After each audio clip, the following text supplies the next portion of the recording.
You are now plugged into the Social Plug Podcast. What's going on, everybody? I am Johnny Martinez, and you are plugged into the Social Plug Podcast, where we connect you to level up and where we discuss ordinary people doing extraordinary things. We are always powered by Social Plug Media. We are in the Greenleaf studio at Greenleaf Health and Wellness today in the beautiful city of New Braunfels, Texas. Today's episode is sponsored by Yitzhak Pearson. This man is an author, a realtor, and a mindset and performance coach. And he has a new award-winning and best-selling book called Open Doors, A Proven Guide for Reaching Your Highest Potential and Achieving Your Dreams. You can find his book on Amazon, and you can find other content of his on yitzhakpearson.com. The man behind the scene here is J-Rock. What's going on, J-Rock? What's up, man? You doing all right? Man, I'm doing well. It looks like you're in some kind of dungeon today. I know. I was like, where did you put me today? You got lights. Man, that's a good look. Is it a good look? I like it. What do you mean by that? Like that? It looks different. It does look different. Very That's what unique. I like about it. It's a very surreal scene. So you set the tone there, J-Rock. Yeah. We appreciate you and what you do. And you got greatness across your chest there. That's right. Greatness. What does that mean? This is actually Your shirt. Roman Reigns' shirt. Greatness. They call him the one. The chosen one? He's been champion for almost, he'll be almost 2.5 years, I think. Nice. Over 1,000 days. So. How long you been the Greatness. champion? All my life. All your life. All my Great life. answer, man. I've been a champion all my life, brother. You're a winner. You're a lion. You're a bear, man. Yeah, I'm a lion because of all the great people we get around, especially on this podcast, just like today, man. I'm excited. Yep. I'm excited. So, heck yeah. So I'm excited. I'm motivated. I worked out this morning. Did you? Did about 50 push-ups. I mean, for an old man like me, that's quite an accomplishment. That is an accomplishment. 50 push-ups? Yeah, 50 push-ups in like a minute. That's not bad. I was never able to do that when I retired from the military and I had surgery on my legs and stuff. I kind of let myself go a little bit for like a year during COVID. Yeah. I think we all did. I think we all bit. went let go a little bit. And now I'm gaining strength. Look at these guns look here. at that. Man, look at that. On the podcast, you guys, welcome to the gun show.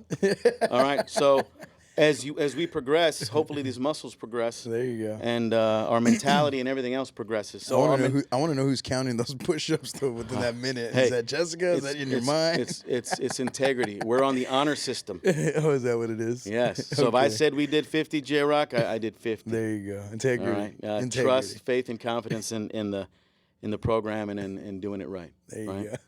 So speaking of doing it right, our special guest today does it right, man. That's right. So it is a complete honor and privilege to have this young lady on our podcast. We've been going back and forth and about her being on the podcast, and she's just an incredible woman with a lot of pizzazz, a lot of value.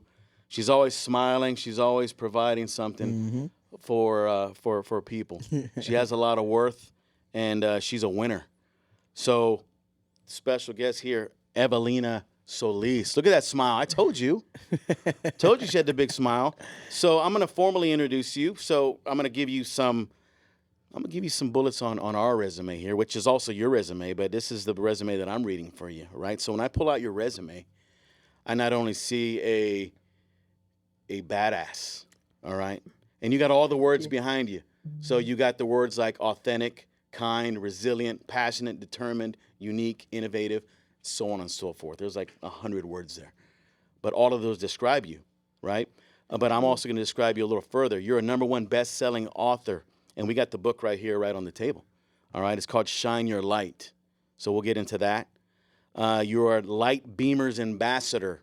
So we'll find out what the Light Beamers are, and we'll talk about that as well and how you're a brand ambassador for that association there. You're a digital creator. Social media is king. If you're not on social media, maybe you better ask somebody. You better ask somebody. Yeah, you better ask somebody and figure it out real quick. You're a leader, not only a leader in your family, in your circle, but you're a leader in the community, all right? And people follow you, all right? You're a mentor. You're an inspirational speaker, certified youth and women's coach. You're an educator. And you've been in TV and radio before, so you got a history of that. And you're a fashionista. That's what I figured out right before the show. Fashionista. Fashionista. Okay. That's what she said because we complimented the hot pink there. There you go. Right. And so yeah, we're gonna talk about your taste in fashion as well. So welcome, Evelina Solis. Was that a pretty good intro? It was an amazing intro. I'm actually very humbled. Thank you for listening me to be all of those things. Yeah. Well, you are. You earned it, lady. Yes. You earned it. So I want you to just do your thing and just tell us a little bit about yourself. I know I introduced you, but I want to hear it from you. All right. Tell everybody who you are and why you do what you do. All right. Where should we begin? No, right now I am, like you said, a #1 best-selling author from Amazon. We came out with this book called Shine Your Light. I authored this book through the Light Beamers organization, and April Pertui is a leader of that. And so her story was also in there, and 11 other women, so it's 13 of us total who were able to be published in this book. And it's pretty cool because Light Beamers has published 34 women's stories in the last 2 years. We've really created this platform to help women step into their brave, elevate their voice, and to shine their light. So that's been pretty cool. So I get to do that. That's an amazing privilege. I'm also an educator, as you were saying right now, at Calvary Baptist Academy. I was teaching for a few years as an enrichment teacher. So I would teach Spanish, life skills for students, entrepreneurship for students, and PE. I love all of those things, and I love being able to take real world experience into the classroom to help our youth. So that means a lot to me. All these titles and things that I get to do as an inspirational speaker and coach and educator, but the one title that means the most to me, Johnny, is being a mom to an 11-year-old girl named Hope Grace. That's the future. That's your legacy. Yes, correct. And I usually ask that, what's your legacy at the end? But we're talking about in the beginning. Yes. Everything you do is for that young lady. Yes. And that is going to be, she's living in your mold, and she's going to surpass you, hopefully. Because that's what I tell my kids. Will. Everything I'm doing, learn from it. But I want you to use those tools and those experiences to surpass every expectation you ever had or have I had of you. And I think that's what you're doing with the youth today. Yes. I get to see them every single day grow up. Her tribe of students, and a lot of them have went to school since they were really little. So I've helped coach teams, whether it's soccer or basketball or softball, just depending. And I would see the issues that they were walking through.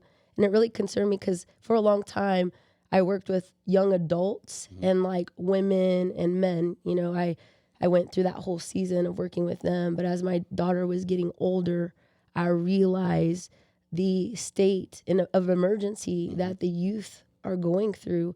And I really felt like I needed to step in. Hearing the conversations, being the van mom or the Uber driver, the taxi for all of them from here to there. The soccer mom? Yes, the soccer, you know, whatever I had to do. And I realized I was like, this age group is tough because of the issues that they're dealing with, but they need the most love right now because they are our future. And so getting to see that through Hope's eyes, which is my daughter, yeah, that is my legacy, is like pouring into them and getting her to be able to see all of these different fields and careers that I, you know, am a part of, and let her know she doesn't have to be defined by a box. Right. She can be everything and anything that she wants. Absolutely. To be. It's been proven. Yes. So you mentioned state of emergency, and you said that's a powerful phrase right there. And you mentioned the youth, that there are a lot of variables that the youth go through today that are detrimental to their existence. And I'm not being overcritical and not being over harsh. There are things today that can hurt them and hurt their decision making and their future. We got drugs. It's very heavy in the community today. We got these influences. We got these people that they don't have the vision that a lot of parents have. And you have your children, and they're out there unsupervised sometimes. Right. So I think we're obligated to set a firm foundation at home with values, with characteristics, and all these things to maybe kind of deter Hope and my children, all these people from making the wrong decision. So that is so hard because sometimes you're taking 2 steps forward and taking 1 back. Do you agree with that? Yes. I believe as parents, because we want to help them and do more for them, sometimes we get caught up in the career and doing, being human doings and not human beings. Right. And all they want at the end of the day is our quality time. So I make sure Hope knows that she is a priority. It's God and then her in my life. Right. And if I have to put everything else to the side, but a lot of times she comes with me to make a more powerful impact. And she's that voice for the youth to help me create these programs. So we're really a team. Is she always watching you? Oh, always. Sometimes More she's than just you know. like, do I have to go to this? Yes, because you're going to learn. Even Right. if you're sitting back there and just like, why am I here? Right. Yeah. The youth is always watching. They're always watching us and what we Absolutely. do. And so it's really important for them to see now, because as they get older, it will click.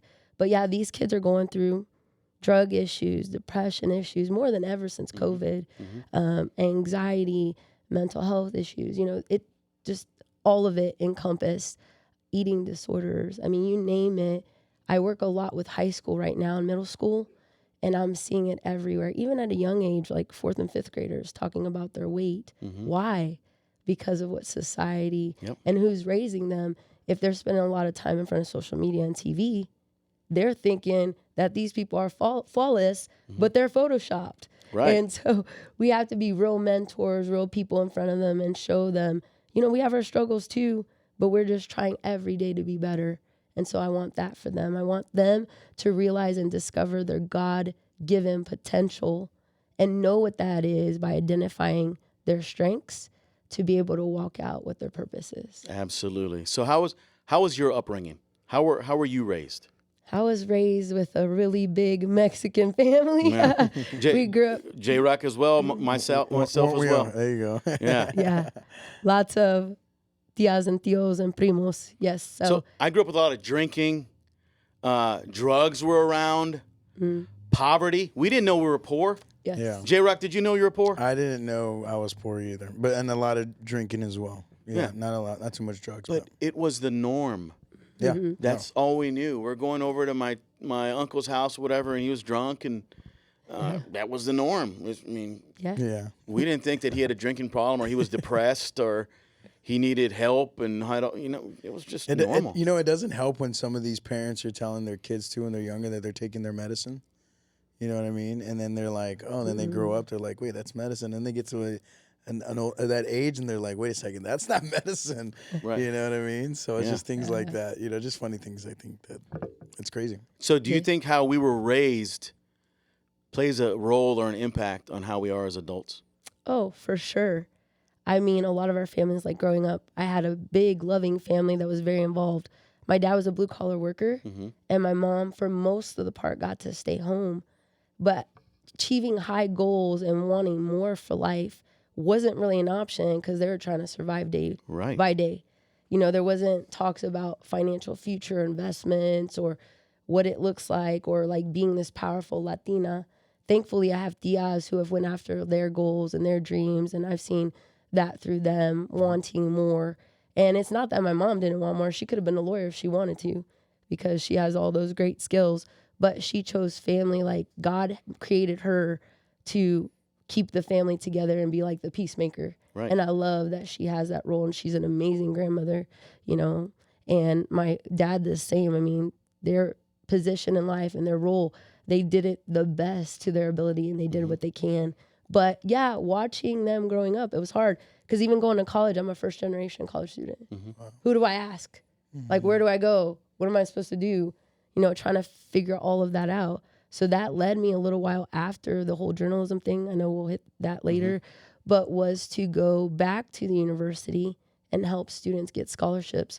So I was a recruiter for in my alma mater, which was Ohio Northern University, because I wanted to give multicultural students that opportunity to have scholarships to be able to come to college. Okay. Because I didn't know what that was. My counselor, I asked him, what am I supposed to do next?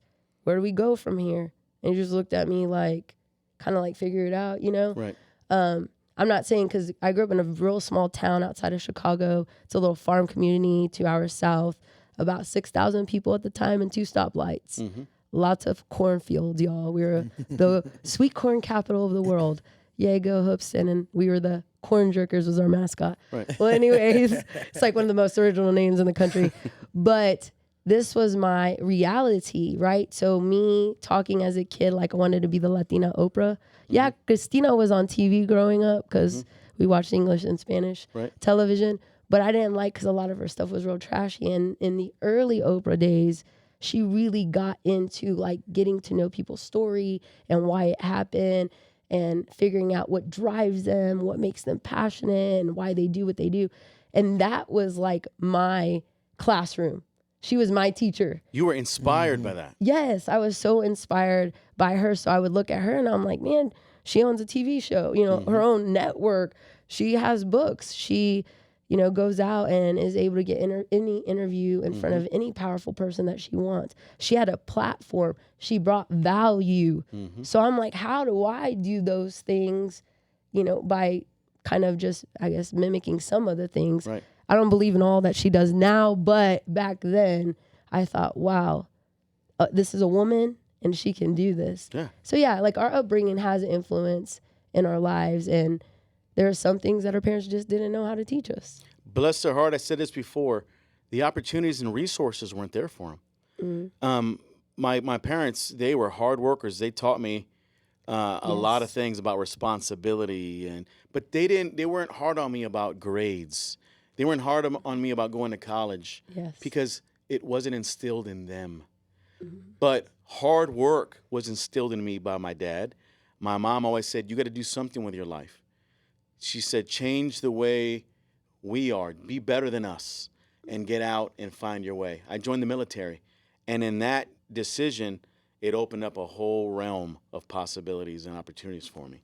And that's when I truly found, oh, people are there to help me. There are resources. There is a way to go to college. There is these realities that a lot of people in my family growing up, they had it, but they didn't take them.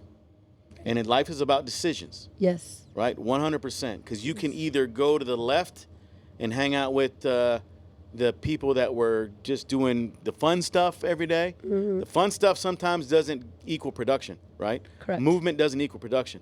Or you can go to the right, study, make sure you stay away from the bad thoughts and the bad things, and you're going to be successful. So the highway is over here, but you're going to stay stuck on this side. So, but kids don't really know that. They want to go with where it's fun and not boring and this and that. But we were able to make that decision. I mean, I made it with my family. I said, hey, let me join, and the rest is history. I've just opened up so many opportunities. Same thing with you. Going to college, that just opened up. You were mind blown, I'm sure. Because things weren't ever like that when you were in high school or whatever. It was just, 6,000 people? Yes. So you probably... So my graduating class was 98. Right, which is pretty small. Yes. And our community, The corn had jerkers. some... Yes. Yeah. And had some Mexican-American families, but not a ton. We didn't have a ton of diversity in our community and town. So it's just hard because someone comes and asks and looks like us. So, but you were you part of that group? You were like, they're not supposed to be successful. They're just average Joes. I think my family, my brother and I, he's a year older than myself, and then I have a younger brother that's 10 years younger. I feel like as a family, we really broke that mold in our school because my brother was this amazing athlete, and he got good grades too. And I also played sports and got good grades, but I was like known as a super student leader. Right. Ended up being class president of my senior class. Regardless of your skin color. And then, you were I was now going to make a credible way. Yeah, you were now exactly. a credible resource for others. Yes, and I said it doesn't matter. I mean, I felt like I always had to work 3 times harder anyways because you are spotted if you're not in the classroom. Right. You're one kind of different person, right? And people know if you're gone. So I already knew I had to try 3 times harder, but I didn't just want to be that because I was the multicultural person in the class. I wanted to be it because I was the best out of all of them. Right. So I just worked even harder. I was like, I'm going to make a name, and we're going to have a good legacy for our family, the Solis family. I want people to know they're good. And my parents were hardworking, honest, loving people. So everybody knew that about them. Are But they I still wanted with us them today? to know. Yes. Okay. Thank God. They're almost celebrating 47 years of marriage. And I'm sure they're so proud of their little girl. I think they're sometimes really blown away. I've taken them a lot of places where I've gotten awards and achieved these next levels, and they're just thinking, wow. And I thank my abuelos, for planting that seed, and generations even that came before us, because we're standing on the shoulders of them to be able to do these things, and they sacrificed coming into this country. My grandparents are from Mexico, came here, and all of the things that they had to do. My grandfather came here on my mom's side at 13 years old, not knowing the language, not knowing anything, by himself, trying to make a life and having the life be better for my parents. And then my parents worked harder for a life better for us. And all of us siblings, my two brothers and myself, have all gone to college.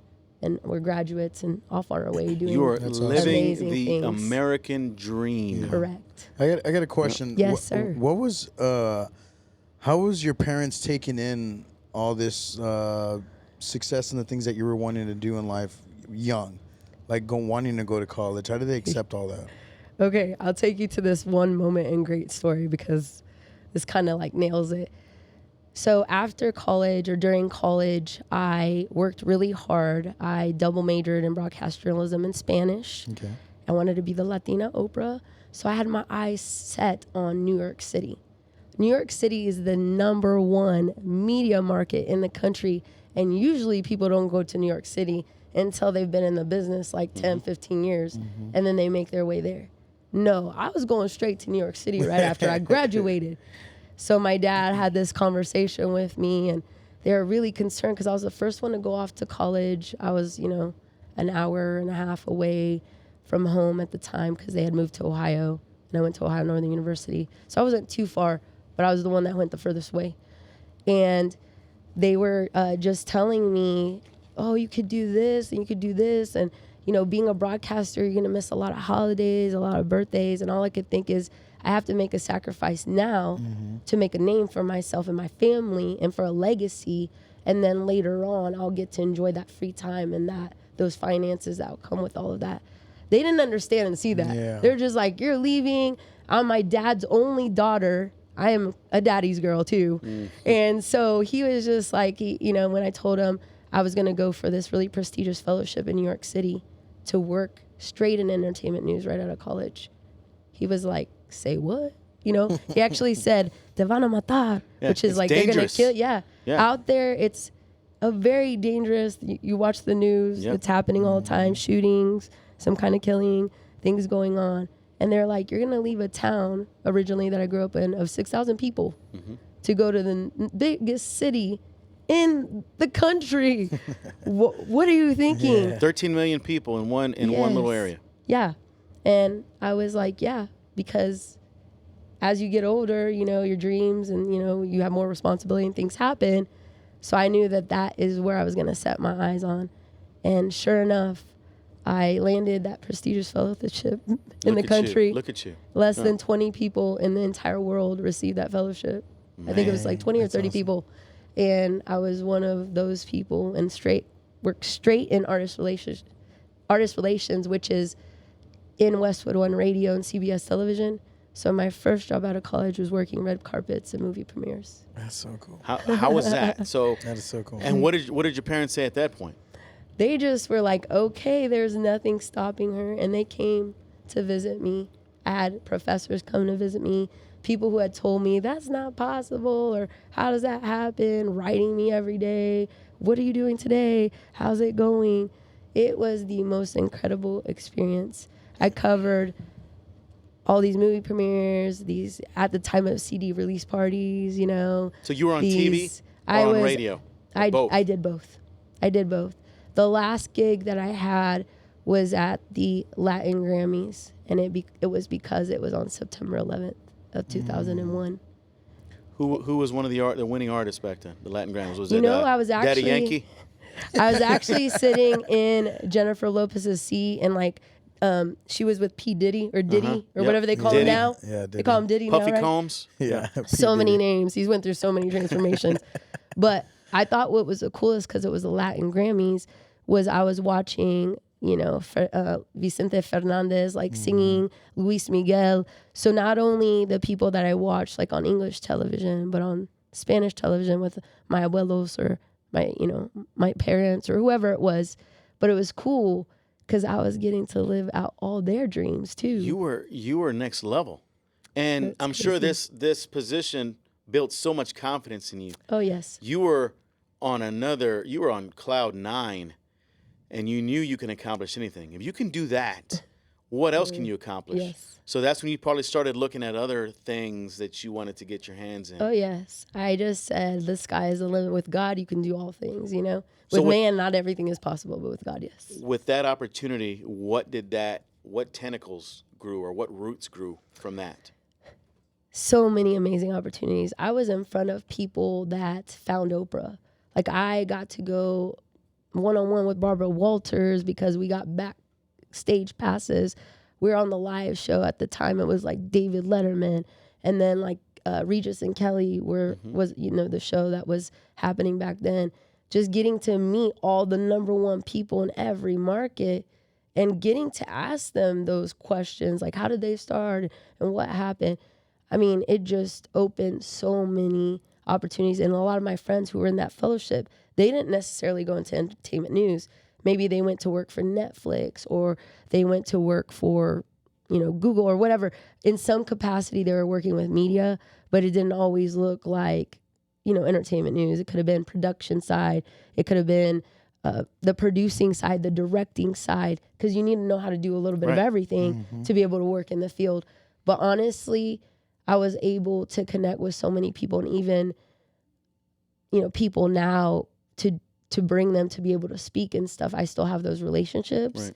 So it's cool to be able to call them and, hey, you want to get on a podcast interview with us, or you want to, do something. But it was neat to be able to build that, and also to help students now, because I still have a lot of those connections, and I was a part of a very elite group in New York City. Right. So it just took me in so many different directions. That's so cool. It's mind-boggling how just the story you tell me. Grew up poor, didn't know you were poor, hardworking, and now you're in lights with these entertainment moguls. Yeah. Right. P. Diddy, you're there, and are you starstruck at all with these guys? No, there was some people I was just like, wow, like I got to talk to Muhammad Ali, and there's more books written at the time of him than Jesus Christ, because in other countries that have different religions would read his story, and he had a particular type of disease. I can't think of it right now, but he had a lot of slurred speech from all the hits he had to his head. I remember that when he was towards the end of his Yeah, life. and then I got to meet his daughter, who's like his legacy, and so getting to see Tatiana Ali. yes, Tatiana, yeah. and then interviewing Dave Matthews Band and Aerosmith, and I got to know Beyonce before she was Beyonce. She was in Destiny's Child. So getting to see these people, at the end of the day, I realized there isn't anything particularly special about them. Yes, they have talent, but they're at the right place at the right time. Opportunities. And working hard. Yeah. I got a question. So Yes. have you heard about Beyonce looking up to Selena? Have you I heard have story seen before? that, and I've seen an interview about that. Really? Okay. So then almost like yourself liking Oprah, having two different cultures to Yes. grow up on. Were you ever questioned on that? You know what I mean by this? Yes. Okay. I don't want to, Yes. I don't want to, I don't know how to really phrase that, but I Well, guess you get where I'm I'll going take with it. the quote from Selena movie, Okay. right? I have to be more Mexican than the Mexicans and more Yes, American than the exactly. Americans. And Yeah. I live in this like world in between. And it's true. Growing up in the Midwest, it was like everybody looked at you to be like the spokesperson for every Mexican American family. My grandparents came to this country, so my parents were actually born in the States. So they weren't like, we're like second, third generation or whatever. But they just look at you and they're like, oh, you must have just crossed over, Yeah. And I am so thankful for our roots and our culture. And I'm proud of that every single day. And I would talk about it. but I'm not the spokesperson for everything, you know? And then you have to fit in with the American culture, obviously, because a lot of it is run by in being a proud American myself, you know, but having to also be a spokesperson and, like I said, work harder and your work ethic speaks for yourself. And in this country, right, we pride ourselves on working a lot, but I actually studied abroad in Mexico, and it's about family and time together, and you work that career in there, and that's a part of it, but it wasn't the end all be all. They have siestas. They close down to go take naps, you know? They pace themselves. They have a lot of vacation time and things, and I just saw how that was different. But yeah, you get caught in these two worlds where you're trying to be a good representation, but at the same time, you're like, hey, I don't know everything because I didn't come straight from Mexico. Yeah. I go over there, you know, to study abroad while I was in college, and then they're just like, that's not a real word. Oh, you're speaking Spanglish. Oh, I'm sorry, you know, that's what I learned. Lo siento, I don't know, you know, sorry, you know, and it'd be like Selena, who had to learn while she was going along, and it's like, oh, and then we'll be learning Spanish, like at the college level, and they're speaking Castilian Spanish from Spain, and you're like, totally no usamos different. esas palabras. Like, what are you doing? Right. We don't use those words, you know? That's not how we do it. And I get to teach Spanish at our school, so I'll go through and they'll have like the Castilian Spanish word, and I was like, okay, you live in Texas and you're close to the border of Mexico. This is the real Spanish word you're gonna need to know, because that is not what we call that. And they're like, okay, it's good to know both. So yeah, you get caught in these worlds, and it's hard. Yeah. So your book, I'm sure your book has a lot of this, your path and your journey and things like that. So after this TV thing, right, that set you on a path, that was setting you down the yellow brick road, right? Yes. What happened after that? Okay, so September 11th changed my life. As a journalist, we were off to cover the Latin Grammys in Los Angeles. And we had helped. We got there on September 9th, and we're helping to set everything up. It was a multi-million-dollar set for the show. And that morning, I get a phone call from my mom crying. And this is why they didn't want me to go pursue all these dreams, because I had just left New York or that area a couple of days earlier. I'm stuck in LA, but one of the planes was headed to Los Angeles, but it was the one I think that hit the Pentagon. So where was I? Where are we going to be okay? They can't get to me. My parents are I was still Frantic. very close to them. And I love them dearly, but yeah, as their only daughter, it's like, what is going on? And so I turn on the TV, and we're supposed to be getting ready for hair and makeup and wearing nice evening gowns to be able to do red carpet. And everything comes crumbling down in front of my face. Everything I had worked for, which I thought was where I was supposed to be, just taken away like that. The city that helped to build my dreams was in shambles. And the police officers and firefighters and people I'd pass on the train every single day going to, you know, the Twin Towers were only like 11, 12 blocks away from where I stayed. It was part of your And- life, Yeah. and it came crumbling down. Yeah. And it was just traumatic. So from there, it's like, well, what do we do? I came to this crossroads. My parents were back in Ohio, living at the time, and I had to make a choice.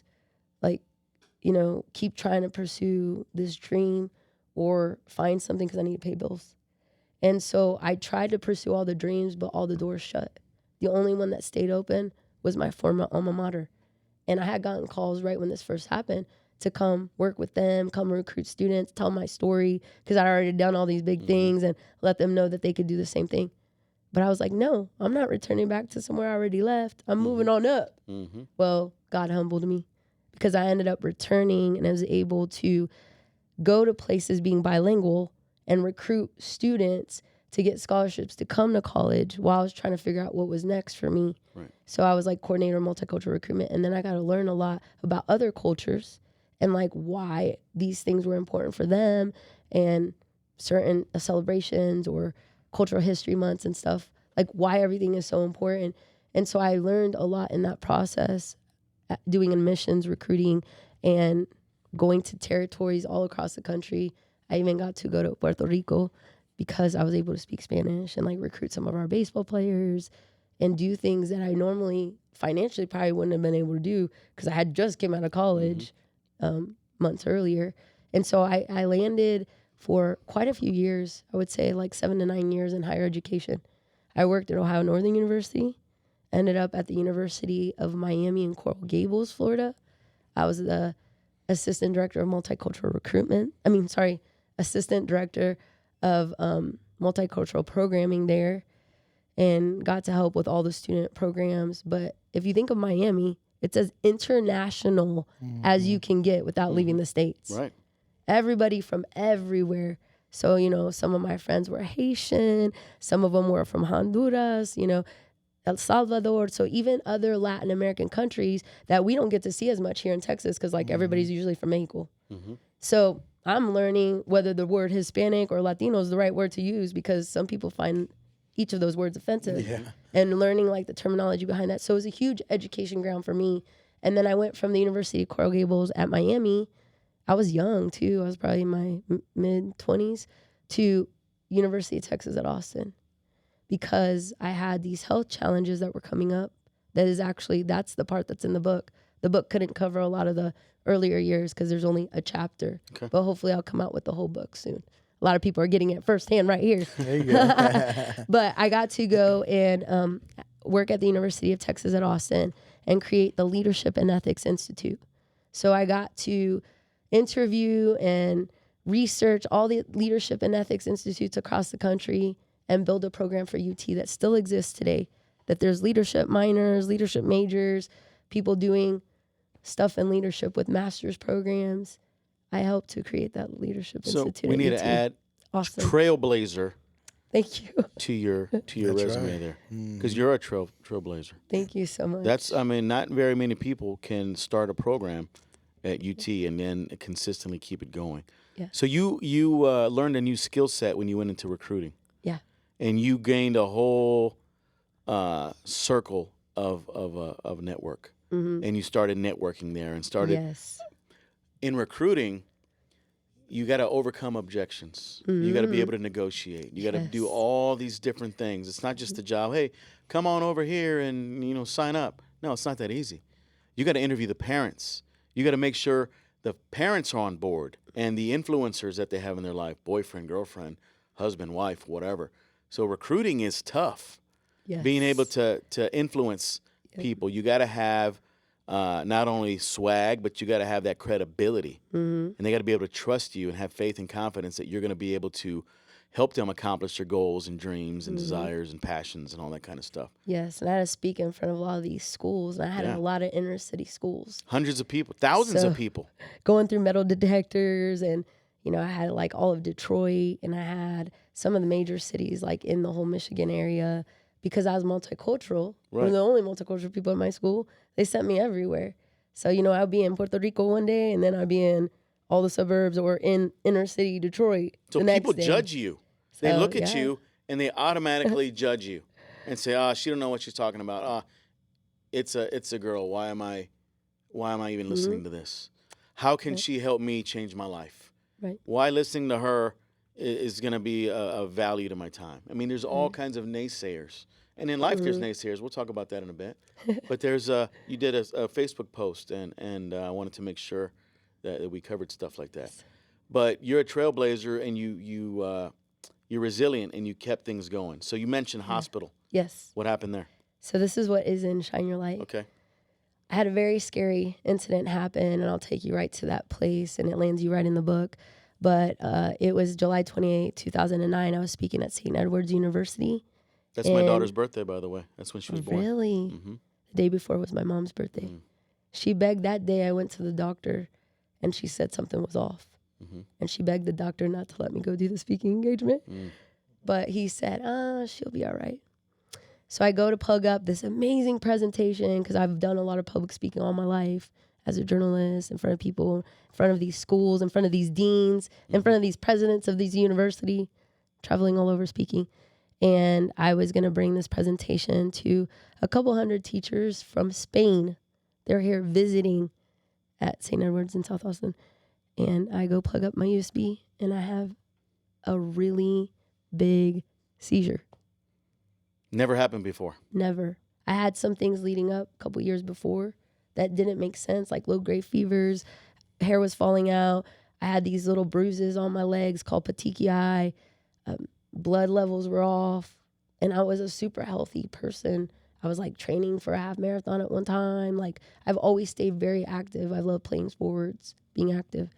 And it was just weird. These weird things were happening. Your body was telling you something. Yes. So it came crumbling down. And thankfully that day, because I was still working at the University of Texas at Austin, but I was doing this side hustle of my company called Soul to Soul, where I was doing these presentations. And my parents wanted to see what it was that I did, because they were like, I thought you work at the university. I was like, no, I'm going to put on these like fabulous edutainment workshops, combining education and entertainment to these teachers. And I'm going to tell them all about the students that they'll encounter in Texas from working with them. And my poor dad tried running up to catch me. I bit down on my necklace. I was wearing a dress. My sandals flew off my feet. And he couldn't stop. Like I was seizing, and they had to make sure I wasn't choking. Did you know you were having a seizure? No. I went unconscious for a while. You went unconscious, right? Yeah. And the entire building had to evacuate. Talk about making a first impression. So, I mean, I laugh about it now, but it was a very scary time and changed the trajectory of our entire life as a family. So that led me into the hospital. When I got there, after they thought I was settled, I flatlined. And then these seizures weren't like seizures that you were dead. Dead. And then these seizures aren't seizures that just, oh, she has a seizure and it's over. It's like I would be having the seizing for hours. Like aftershocks. Yeah. And it would go. And then I seized again and I flatlined. So I died again. And then the last time, they didn't know if they're going to be able to just bring me back. You know, they had already told my parents to make plans to plan a funeral. And I thank God, because their faith was bigger than their fear. And although there was a medical diagnosis, that they knew that wasn't God's prognosis for my life. And so at that time, I seized one more time within the 72 hours and flatlined once more. And after that, I would never return to be the same. I woke up in a childlike state. I couldn't eat, talk, or walk. I was in a wheelchair. I didn't even recognize the reflection looking back at me. I was in there for 25 days. For from July 28th to August, like 11th or 12th. I don't remember any of that. That next day was like August 12th that I can really remember. And at that point, I still couldn't communicate properly. Everything I thought I was saying was not coming out. The pictures I saw in my head were not translating to words that were coming out. So my family was really frustrated and confused. Mom said, being by my bedside every single day, I have this huge family. We had the biggest amount of people showing up to try to relieve my parents, because I have a lot of tias and tios that are very involved in primos. But everybody would take shifts around the clock for 25 days, and my parents were there all the time. But they just couldn't figure out how to communicate or to get to me. My mom said I was like in this very dark away, like that sparkle wasn't in the eyes anymore. Right. So she just wasn't sure. Yeah. For all those days. And even when I came back to, I wasn't who I was when I left. They would show pictures to staff like, we want her back. Like, we want the Evelina that went in originally, was there July 27th before July 28th happened. Was there it was tough. Damage that still is going on today? Yeah. So they ended up diagnosing me with systemic lupus, which later became lupus nephritis. And if anybody knows anything about lupus, it's an autoimmune disorder that can attack any organ, any cell, any part of your body at any time. They call it the greatest mystery, or like mysterious illness, because it's so hard to diagnose, and there's no two cases in the country exactly the same. Man. So it's this ongoing thing. You'll be in remission for months or years, and then it'll just flare back up, and your immune system's like out of whack, and you're fighting for your life. So the journey hasn't been easy in the last 14 years, because that happened in 2009. There's been a lot of hospitalizations, a lot of surgeries, a lot of procedures, and a lot of people didn't know that until this book came out. It says resilient right on the right in this backdrop behind you. Yep. So you're very, very resilient. Yes. And we can go on and you know, peel back the onion. Yes. But I don't think we need to. I just Right. just know that happened to you and that changed the trajectory of your existence. Yes. Your family was there to support you, and you always know when you're in a bad spot, you know who's there. Mm-hmm. And Yes. that is so crucial as human beings. The support system and the love that people have for you is and the admiration is incredible. And it's just knowing that people are there for you. And I had a lot of friends because of all those relationships that were built that were coming through, feeding my family, asking anything that they could do, a lot of church members. And I'm thankful for planting those seeds because it's all about relationships at the end of the day. Relationships. That's your legacy, right? Absolutely. It's not what you, things that you leave that are things, but it's what you leave in people. How you make them feel and how they feel about you. Yeah. And that's what I always tell J-Rock, and I think we say that to each other. When it's all said and done, how did we make an impact in the lives of others? Because that's legacy. How did we leave our children? How did we leave those that are surrounded by us? I would say it's not what you leave for people, but it's what you leave in people. Absolutely. That's your legacy. So you went to through this. You're still going through it. Mm-hmm. So when that happened, July 28th, 2009. Mm-hmm. I always remember that Yes. because that's my daughter's birthday. I just said that. And then you had your daughter about 3 years later, Yes. right? And how did we come to that? Yes. Was there anything within that 3 years? Because I know you were recovering and you were getting stronger, and you had the fear of the unknown. We didn't know, Right. because you had this lupus, and is it going to affect my pregnancy? Is it going to affect my daughter? Is it going to affect all these things? I'm sure those questions were asked. Yes, and I'm glad you're going there because, yes, all of that happened. At the time, you know, I, again, was hooked up to machines and came home needing help, like, you know, brushing my teeth, combing my hair. They really thought I was going to stay in this kind of vegetative, you know, childlike state. So they wanted my parents to accept that. So we went through a lot of rehab, physical, occupational, and speech therapy. And I was happy to say that I graduated from all of them early. A lot of things that they thought I would go through a lot longer, God healed me from that. And at the end, I was giving a speech to my speech therapist because they could not believe that this girl that couldn't even form a word to say her name. Your miracle. In 9 months to a year, all these therapies were like done and over with. So I had to gain my strength back and all of that. And I had to find what my new normal was because I can't do all the things I did before, but I'm functioning the best I can within limitations, you know? And so after that, though, coming to my daughter, so there was a stage about a year later because I was still having to go. They had to actually give me chemo in the hospital. So I went through all of that too, like if I was a cancer patient. My lupus was so severe that we had to go through chemo. So I was like on a second phase of chemo, which was like a pill form. So they had told me, you're not allowed to get pregnant. You know, this is going to be your life or the baby's life. And when I had met my ex-husband, then he was a war veteran. So none of this scared him. I didn't even understand lupus. I was like, if I can't understand, I'm not even going to explain it. I was not looking to get married. I was just looking to survive each day. But he was very persistent. Actually had, there's 2 other books that had my story in them that I didn't write, but that I signed off rights to collaborate with in the past. So he had followed up with certain things and we were kind of in the same circles. But it didn't scare him because he was on the front lines in war. And what I walked through was some of the same trauma he had to overcome. He was kind of immune to it. Yeah. And he just said, oh, and then he told me his war story, and then I just got quiet. I was like, okay, we're on the same, you know, playing field here because we both know what it's like to come from the bottom, the pit, right? And then, like, God takes these ashes and creates beauty from them. So to be alive is such a gift, right? And so I met him at the time, and then we didn't think we could have kids. So he had kids in his prior marriage, and I accepted that those were going to be, you know, my bonus children, and I was going to raise them. And God had a different plan within just right away. It was amazing. We found out we were pregnant with Hope. And that's a perfect name. Yes. And with that came lots of complications. High risk pregnancy. When Hope was born, they saw a bunch of things a couple months before she came. and had warned us, and actually within months of being pregnant with her, had asked us to abort her.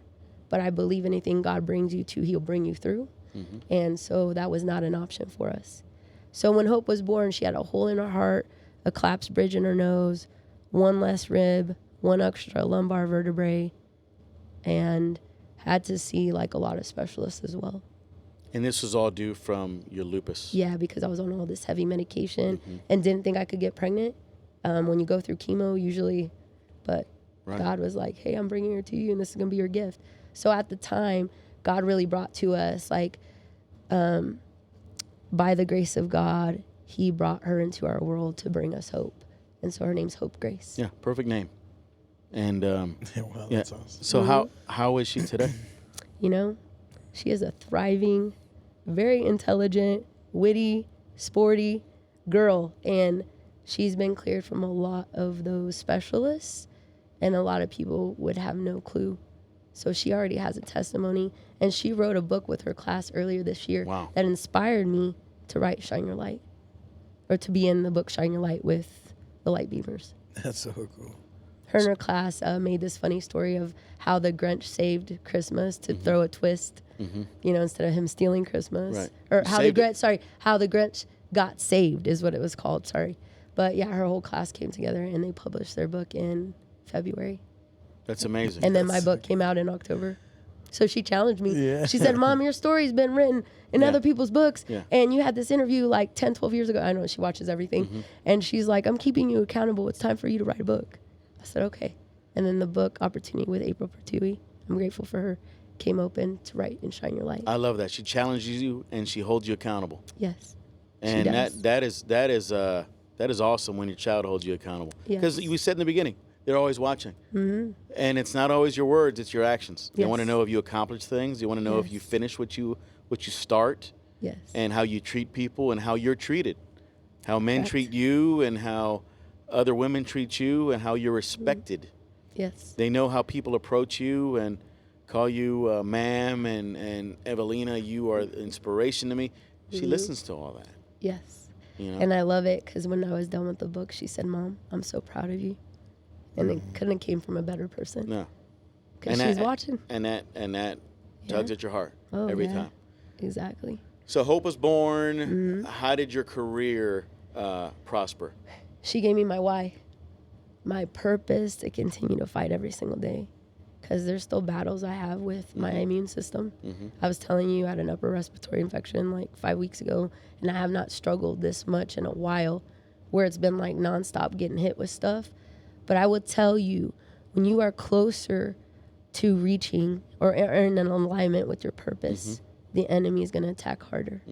Because he doesn't want you to save more lives, to reach more people, to tell your story. So I just want to encourage everybody out there that if you're having struggle and all these problems are appearing and things are happening, you're just closer to your breakthrough. That's Keep right. on pushing. That's right. Yeah.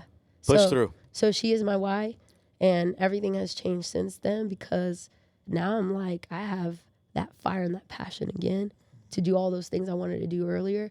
But now I'm giving that voice to the voiceless for our youth and bringing hope to the hopeless in other ways and really just helping them achieve their next level. Because if I'd have known what I know now at that age, if my parents were doing what I do at Hope's age, I have no idea like where I would be right now. Yeah. I'm thankful for the life that I have and all the things that I've walked through. You could have 'Cause it still made been me who I am. right outside of Chicago. Yeah. And I just went back for a reunion. Yep. Recently. Working there at the Piggly Wiggly or something. I mean, And it was great to see and catch up with Right. choices of what people have done right. and whether or not they stayed in the community or where they went to and what's made them become who they are today. You could It have was really failed great. lots of times. You could have. I could have just coulda- thrown could- in the towel to lupus. Yep. You could have been dead. I have lupus, but it doesn't have me. No, exactly. I'm not going to let it give it power. We might not have anything having to do with you today.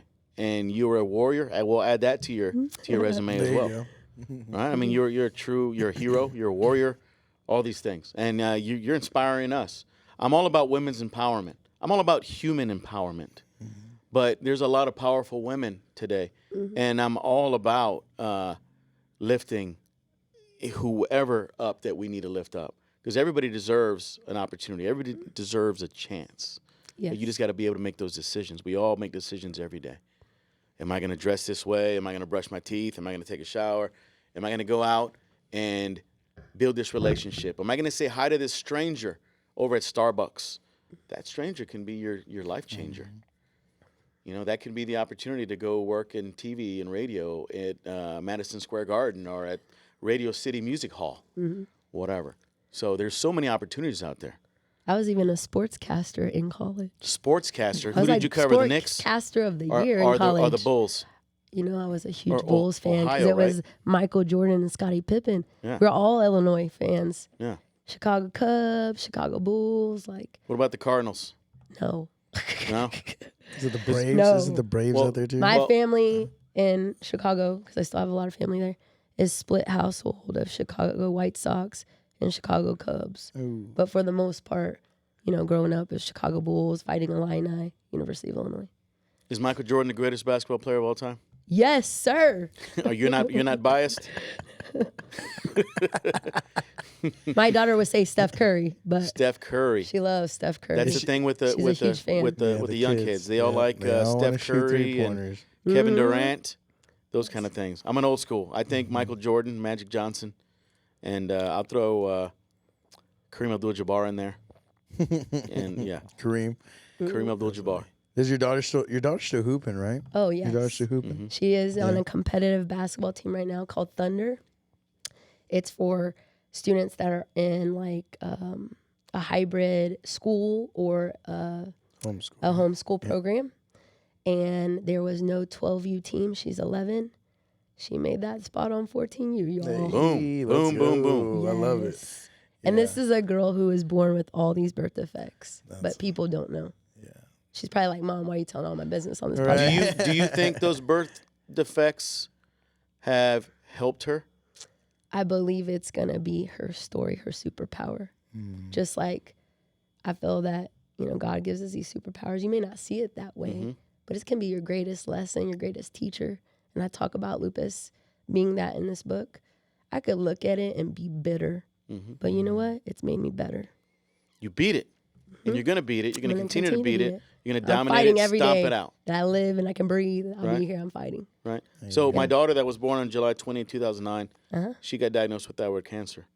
Oh, And I tell her, because she never whined or complained, but she's a warrior as well. And I tell her, it happened for a reason, for you to tell your story, to educate and inform others, yes. right? And I said, this could have made you better, could have made you Yes. stronger, more resilient. All these words we have on this backdrop behind you. Yes. And And that's she's a exactly- firm believer of that. That's amazing. Same thing with you and Hope. Yeah. And that's what the Light Beamers community does. Let's talk about that. Yes. We are here to help put women on platforms, whether it's telling your story and learning you, teaching you how to craft that story. Maybe you want to be on more podcasts. Maybe you want to write your book. Maybe you just want to get started in talking to a small group. We're here for all of it, and we're here to help. And I'm teaming up with April Pertui, who is also a former journalist. Y'all, I Very need to have nice. her on here too. I need to connect with April. Yes. Yeah, April's she's amazing yeah, powerhouse. She's amazing. Yeah, we saw her y'all at need to have Jerry's her. event. I saw her Yes. met her at Jerry's event. And just a wealth of knowledge, and she is my storytelling coach. So she helps us become better storytellers every single day. And I team up with her because I was so active in the community, especially during COVID. They've never had an ambassador. I'm the first one ever, and we're rocking it. That's awesome. Very nice. So here's an open invitation for you and April to come on the podcast at the same time. Oh, I would love I that. think that'll be cool. Yes. I wanted to invite her today, but we had so many different schedule changes with my health situation. So I appreciate y'all being patient with me, but I can't wait to come back with her. Yep, Thank you. absolutely. We talked about relationships earlier. How important are those in life and in business? They're everything. Relationships are everything. Investing into people, letting them know that you care and you're there for them. You know, my whole motto is love God, love people. I want people to know I'm in their corner. The reason I am an ambassador is I'm be your number one fan, your number one cheerleader. I'm right beside you. Let's lock arms. How can I help you? It's not all about me, like where I'm going. I've gotten to do a lot of cool things. but how can I help you too to get where you're going? How can I make those connections, open those doors? I want to be like that that hub, helping people get One-stop shop. everywhere. Yes. So, Evelina Solis, the one-stop shop that can help you level up and gain not only life experience, but those connections. And it's not who you know, it's who knows you. People always say it's who you know. No, it's who knows you. And a lot of people, they know you, and a lot of people are going to know you after we're done with this podcast, because I'm gonna spread your name out there, and I'm gonna make sure Thank you. people know your resilient story, I appreciate because it. it needs to be heard. I mean, a lot of people just kind of buckle down, and if they go through the slightest thing today, I see a lot of teenagers especially, the slightest thing, the little breakup, what happens? Oh, I want to commit suicide. I don't want to live anymore. And those are the kind of things that you coach people through. Yes, exactly. Because the youth are so vulnerable today, and they're so fragile with emotion. Yeah. There's a lot of adults who are fragile with emotion, but especially the youth, because they're trying to figure out who they are, and they're trying to figure out these obstacles and trying to maneuver through and do all these different things. And everybody wants to be loved and accepted, Johnny, Right. at the end of the day. Right. And so they'll do anything for that love and acceptance. Yep. Sometimes they just need a hug. We talked about that Yes. earlier, J-Rock. Yes. Yeah, we did. J-Rock mentioned that there was a young man over at the gym, and he was beating on his car. He was, J-Rock thought he was just pumped from the adrenaline from working out, right? No, but he needed help. And there was the police that came over, and all he needed was a hug. Oh, wow. And he was talking about suicide, and they called the police over. And sometimes you just need to feel exactly what you said, wanted, appreciated, and supported. Yeah. Everybody wants to be seen. They want to be heard. They want to be loved. Mm-hmm. And we're fortunate to You get to do that to every do that day. and to help people. And I really appreciate what you all do for our community. I watch too. Likewise. I've been waiting for this opportunity, and I know it's always in God's timing. But for a couple years now, even with Jerry, because I've had that connection with him for a long time, he'd always say, this is the person you need to know. And then I got to meet J-Rock through basketball stuff. He helped pull off my daughter's last birthday.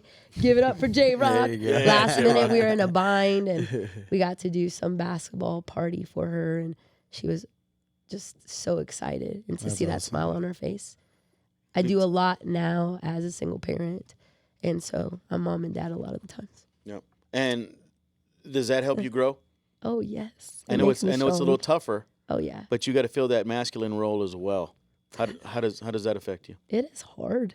It's hard, but I got a lot of great men friends that step in. And then, of course, before my friends is my dad and my two brothers.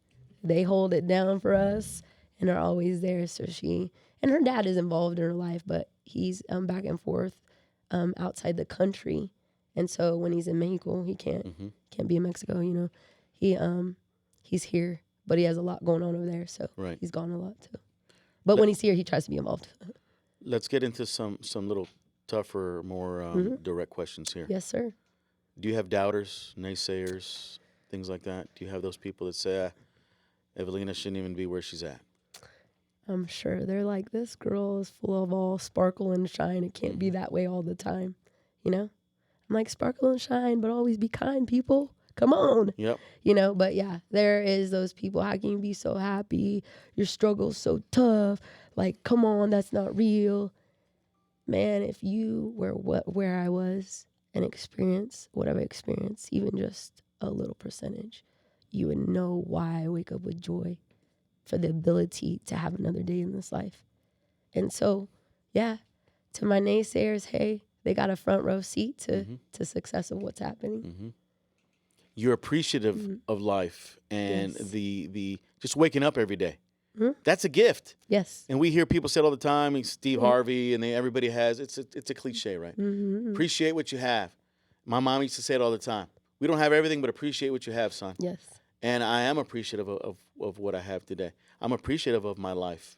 Yeah. There was times where I was going through some health stuff, and I'll say it, high cholesterol, high blood pressure, all that runs in my family. And I'm on medication. Who knows? When I'm going to take my last breath. But I'm never going to let anybody know, besides here that I just said it, that I have those things. I'm going to keep going. I'm going to go. I'm a high pressure guy. And we cannot let naysayers or doubters pivot us in the direction they want to go. Yes. You know, leaders lead. Leaders are game changers. Leaders go a certain way, and everybody else should follow us. If we follow other people, we might not get everything done, right? So kudos to you. Kudos to J-Rock. J-Rock's also, he's morphed into a leader. I'm very proud of that man there. I ask him for advice on some things. I say, hey, what do you think, J-Rock? And he gives me his advice. I'm not always the one making the decisions. Yeah. You know, so we got to be able to collaborate with people in our circle, with strong people, strong leaders. Leaders don't lead by themselves. They lead with a village. And we talked about in a previous episode, too, our kids today. It takes a village to lead people. So we got to come together and make sure we not only lead ourselves, but lead each other as well. Because you might not have all the answers. I might not have all the answers. But J-Rock, don't ever doubt J-Rock. He's going to give us the answer from his perspective as well. I always say, too, you know, when you get to a level of success, don't forget all those people that are back there that need that hand, that helping hand to bring them up with you. So I'm always, like, going back to even my hometown. Did a speaking engagement while I was there for the class reunion. Going to go back for a book signing. You know, not to forget where you came from, because I'm always humbled by that and thankful for the people. There's a lot of families that were there to help me when I had those questions. Right. And even in my walk with faith. So I'm grateful for them. So growing up wasn't all this horrible things. And honestly, we had what we needed because we were in this small community. Nobody ever knew, like you said, if they didn't have enough, because it was so small. Everybody kind of was struggling the same. Right. And it was my abuelos that had it really, really tough financially. And so because my parents were such hard workers and stuff, they try to do better for us. What's your biggest fear? Is sickness. My biggest fear is to be back like where I was, but I just thank God for every But hour. you're dominating it. Yeah. You're dominating yeah. it. And you're And it honestly isn't a huge, but it's always in the back of your mind. Yeah. But you're not going to let it limit you Right. or restrict you. You're going to go out there and build an empire. You're still going to continue to build Yes, sir. this big ball of success. Yeah. And you telling your story, that's going to inspire others to be able to tell their story, because everybody has some kind of level of stress or some kind of sickness, whether it's a mental sickness or physical or financial sickness, something. There's some kind of ailment in there. But, continue to inspire. But, I mean, I'm fearful, too. One of my biggest fears is not being able to support and provide for my family because of my ailments. Right. That's one of my fears. But you know what? It's mind over matter a lot of times. Exactly. I'm like, no, nothing. And I'm not going to say nothing's ever going to happen to me, because you always got to be mindful. But yeah, you're absolutely right. I mean, just keep on going. I do a lot of Camp Gladiator, and I have for years, like 8 years. I'm almost like at 2,000 check-ins. So I'm like dominating everything that they said would not be possible. Proving everybody wrong. So, you know, it's a lot of boot camp. I mean, physical, your own body strength, lifting weights. When I was doing burpees, like back to back, I was like, yeah, those burn. What about Let's that? go. And I've had That's awesome. part of my large intestine removed. I've had my spleen taken out. All of this core that was ripped into, you're not supposed to be able to, like, this, that, and the other. Y'all don't know. You don't know what I've walked through. Right. Like, one little surgery is nothing compared Hold my to. beer. Yeah. Let me show you. Yeah. Yeah. So I was just like, and even with, you know, this trial of, you know, having to step up and do a lot more for my daughter, I was like, I've been on my deathbed, literally. Like, you know, death was knocking on my door. I'm still here. We're going to make it, and it's going to be fine. I think God is with us. I think that's why I've kind of really haven't been scared to do much at all and attempt new things, because when I almost lost my life too about a year ago. Yeah, almost a year and like a couple months going through diverticulitis, not knowing what it was. And it changes your aspect on what you see yourself or where you are in life. And it just, as of late, it's been 100% full throttle. I haven't really said no to a lot of things, but my focus has been the craziest lately, though. So, but I think overall with all this, I kind of stayed quiet through everything. But as we're getting closer here to the end, my mom grew up in Chicago. My family was all there too, and they're not from there, but they grew up there.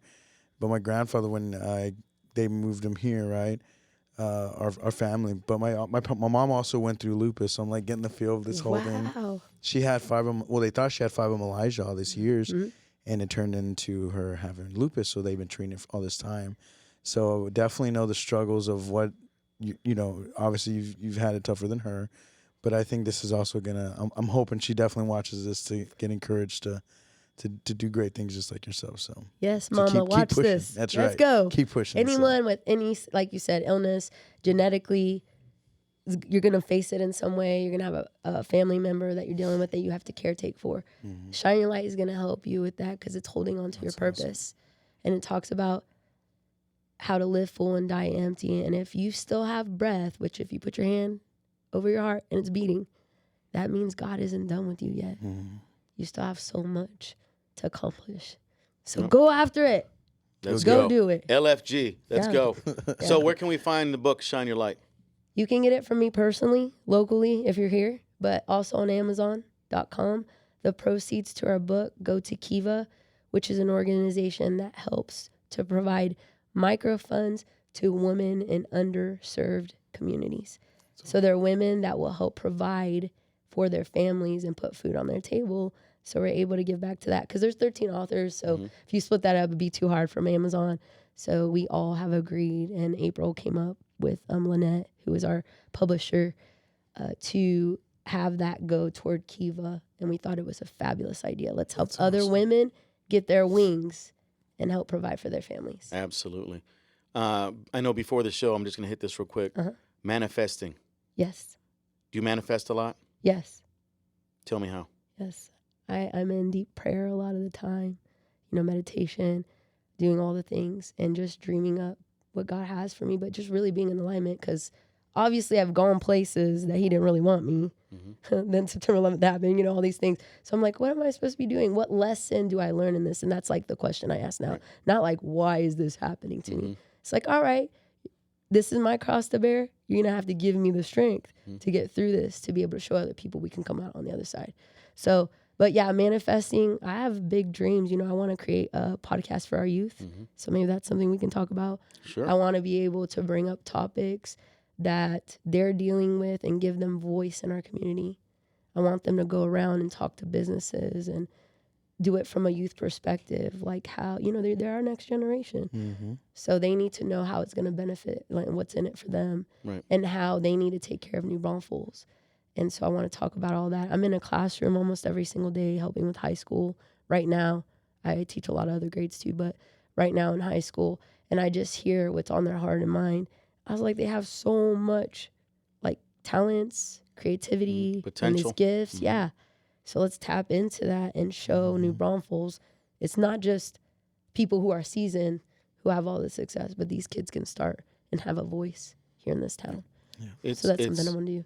It's so important to manifest your wins, to visualize you winning, and not only winning, but you succeeding with other people around you. And I tell my kids when my kids play softball, I was like, go out when you go to the batter's box, visualize yourself getting the hit, visualize yourself hitting the home run, getting the double. If you do that, it's gonna happen. If you visualize yourself losing, visualize yourself, not making it or just putting a negative feeler out there, you're probably going to fail. Make sure you manifest your wins and by thinking positively all the time and surrounding yourself with people who are quality, people who have value. And value goes both ways. I always say this. You provide value, people provide value as well to you. Make sure you have those people in your network because that's going to help you grow and help you win as well.